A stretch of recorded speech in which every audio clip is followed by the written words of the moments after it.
जी अस्सलाम वालेकुम।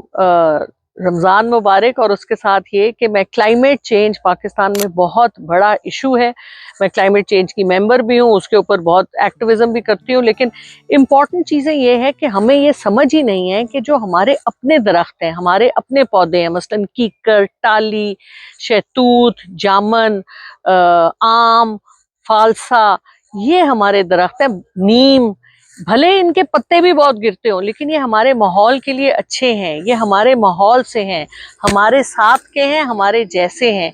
ये जो अब हम नए नए दरख्त लगाते हैं, किसी ने कहा जी ये अच्छे हैं, इनके पत्ते नहीं गिरते, कोई सीधा अशोका, कोई उल्टा अशोका, पता नहीं क्या क्या नाम है। तो ये हमारे पर दरख्त नहीं है, ये हमें नहीं पहचानते, हम इनको नहीं पहचानते, और हमारे माहौल के लिए ये अच्छे नहीं है। तो अपने आप को प्लीज थोड़ा सा माहौल के बारे में अपनी नॉलेज भी बढ़ाएं, और इन चीजों को अवॉइड करें। ये जो बाहर से पौधे ला के खूबसूरत खूबसूरत हम लगा लेते हैं, जिनके ना पत्ते गिरते हैं, फूलों में खुशबू नहीं है, रंग उनके जाली हैं। तो अपनी चीज जो हमारे माहौल की है, हमारी जमीन की है, हमारे साथ, हमारे हमारे मिट्टी से जो उगती है, उसको प्रेफर करें और उसी का प्रचार करें। बहुत शुक्रिया।